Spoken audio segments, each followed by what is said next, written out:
Ko'rib turibsizlar akalar, mana 2024-yilda trendga aylangan pena, ya'ni tomga lombos quygan, tayyorlangan videolar juda ham ko'p ko'rgansizlar. Biz bugun unaqa videolardan chetlashgan holatda natijasini ko'rgani kelganmiz. Bu joyda 1 yil oldin akamiz o'zlari ish qilgan, ya'ni 3 yillik tajribaga ega akamiz oldiga kelganmiz. Natijalarni ko'rdinglar. Betondan ham qattiq mana likoplarni ham sindirib yubordi. Aka, nima deysiz endi bu haqida? Assalomu alaykum, xonadonimizga xush kelibsizlar. Xo'p aka, qilingan ishlarni ko'rdik.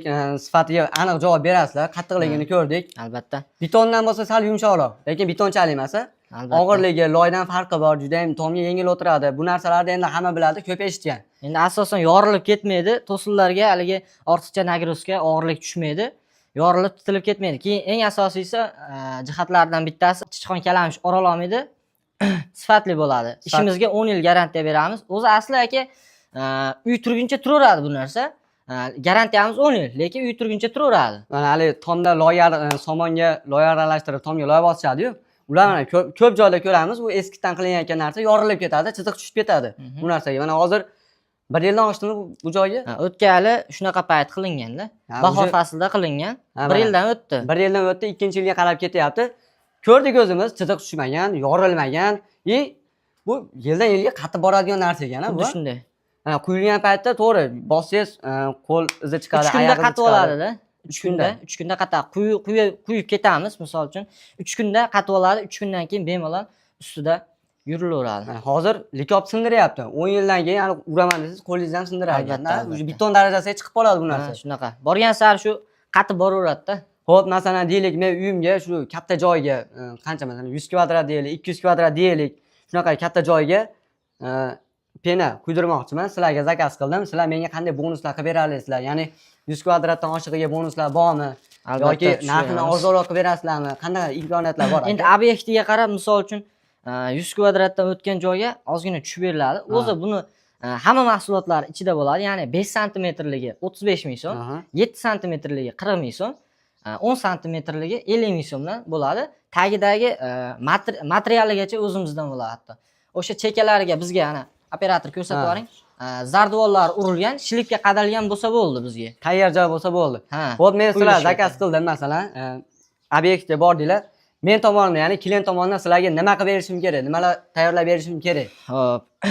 Siz misol uchun uy egasi bizga suv bilan to'k bersa bo'ldi. Suv bilan to'k bersa bo'ldi. Boshqa hamma yo'q o'zingizlardan o'zimiz olib borib, tomni bitirib beramiz. Akalar ko'rib turibsizlar, eng qulay zo'r narsaga masalan tomga loy bosaman deydigan bo'lsangiz, bitta kaman zakaz qil, turpoq olib kel, uni loy qil. Sizlar bitta bochka bilan kelasizlar, apparat bilan kelasizlar. 100 kvadrat joyga necha kunda qo'yib berasizlar yoki necha soatda qo'yib berasizlar? Bu tez bo'ladigan ish-ku. 100 kvadratni o'sha kechgacha qilib beramiz, kechki payt 4-5 largacha qilib beramiz. Bir kunda 150 kvadratgacha joyda bemalol qilib berishga beramiz. Mana akalar, bunaqangi qulaylik menimcha zamon yangiliklaridan biri desak bo'ladi. Shunday. 100 kvadratga o'sha 1 kunda, 1 kun emas, kechgacha quyib tayyor qilib berasizlar. Tayyor qilib beramiz. Tomga loy bosaman desangizdan 1 hafta ketadi bu narsaga, to'g'rimi? Lekin 1 kunda quyadi, ishingiz bitadi. Qurilishingiz ham tezroq bitadi-da. Xuddi shunday. Qishda issiqlikni saqlaydi, yozda utublit vazifasini bajaradi. Ya'ni ashi aytib o'tganingizdek, qishda issiq bo'ladi, yozda salqin qilib beradi bu narsa. Qishda issiq, yozda salqin. Chichqon kalamish yana bir bor aytib o'tib ketay.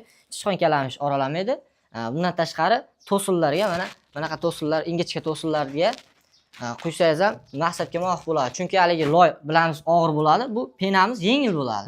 Yo, akalar menga 15 yoki 20 santimetr quyib bering deydigan bo'lsam, ular qanaqa bo'ladi? Ularda endi kelishilgan holatda bo'ladi. Asosan shu 5 santimetrdan 10 santimetrgacha quyib beryapmiz. Agar xizmatlarimiz vodiy bo'ylab, agar ob'yomga qarab, ya'ni joyda katta kichikligiga qarab, Toshkent va voha hududlariga ham chiqib o'z xizmatimizni olib boraveramiz. Toshkent vohalariga siz aytgan narx emas, kelishilgan narx bo'ladi. Siz aytgan narxlar vodiy bo'ylab. Mana yo'q.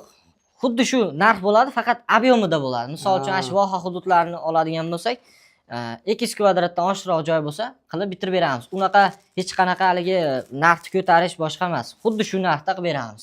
Faqat ob'yomiga qarab, misol 100 kvadrat joyga biz yoqqa borib qilib beramiz. 200 kvadratdan tepa joyga borib qilib beramiz. Xuddi mana shu narxda. Hozir mana ko'pchilikni eshityapman. Uje rosa ko'p odam bu narsaga o'rgandi-da hozir. Tomga pena quyishga, lekin oralarda shunaqangi odamlar bo'lyapti. Yorilib ketdi, qatimayapti, uqalanib ketdi degan gaplar bo'lyapti. Kommentariyalarga ham yozishyapti, ko'chalarda ham eshitdim. Bunga nima deysiz? Endi bunga asosiy sabab asosan endi biz mana shu 3 yildan beri o'zimizni xizmatlarimizni olib boryapmiz. Hali birorta joydan bir shikoyat tushgan yo'q, Xudoga shukr.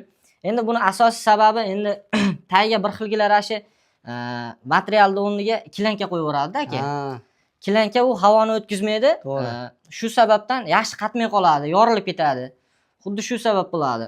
Biz endi faqat hamma ishimizda shu material qo'yamiz. Bilamizki, material havo o'tkazadi aka. Shikoyat tushgan yo'q bizga. Mana Xudoga shukr 3 yildan beri bu xizmatni olib boryapmiz O'zbekiston bo'yicha. Ko'rib turibsizlar, akalar bu akamiz 3 yil, 4 yillik tajribaga ega akamiz. Ko'rib turibsizlar, maslahatlarni oldinglar.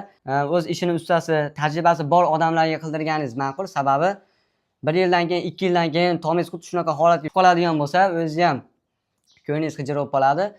Qilgan ishlar o'ziga yoqmay qoladi, bergan pulingizga rozi bo'lmay qolasiz. Hozir mana ko'rdinglar, maslahatlarni oldik. Ana boshida ko'rgan bo'lsanglar, qattiqligini sinash maqsadida. Ya'ni bu 1 yil bo'ldi, quyilganiga 1 yil bo'ldi. Endi hozir balki mana likob sinib ketadi, u sindirish oson deganlar bo'lishi mumkin. Mana shunaqangi ana qalin qong'ishdan sindirib ko'ramiz. Ana g'ishtni ko'rsatib bor. Chizilmagan, ana sindirib ko'rmaganmiz ana. Butun g'isht sindirib ko'ramiz. Qarang mana. Tomni sinash maqsadida. Bormi? Ko'rib turibsizlar aka mana. Ko'rsatib qo'yfaroqni mana. Tomga yechdimi bo'lmagan akalar mana. Qattiqligiga yorilib ketmaydimi, chizilib ketmaydimi degan akalar mana ko'ngillari xotirjam qilsanglar bo'ladi. Atigi 1 yilda shunaqangi qatib ketgan, bu narsa yildan yilga qatib boradigan narsa.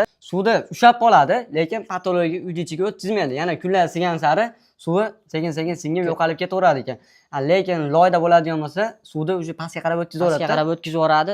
O'sha patologlarga shikast yetadi-da bu narsa. Bu hali machalkaga o'xshaydi. Usti ochiq tursa ham bo'laveradi. Usti ochiq tursa ham bo'laveradi qishki kunida. Misol tom qilishga sharoit yo'q. Misol tom ochiq qolib ketadi, misol uyni ko'tarib qo'ygan bo'ladi bir xil akalarimiz. O'sha joyga quyib beramiz.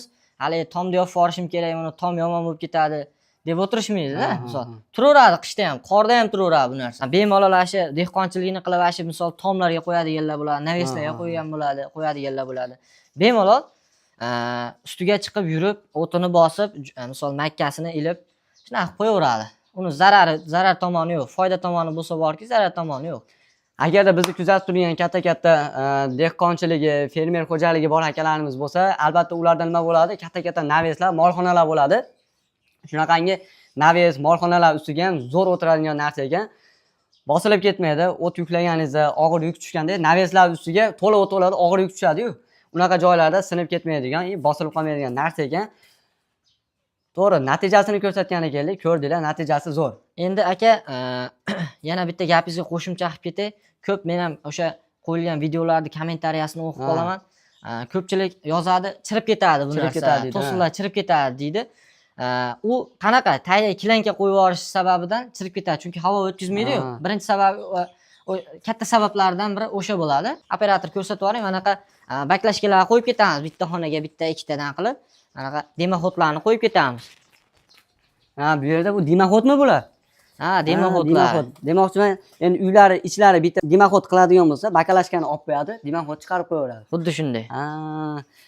Bu o'zi shunday ham turaveradi o'zi. Zarar tomoni yo'q. Agar turba bersa, uyda egasi turbani tiqib qo'yaveramiz. Qolgan hamma mahsulotlar o'zimizdan bo'ladi. O'sha kelishilgan ashi pulni ichida, santimetrda. Pulni ichida.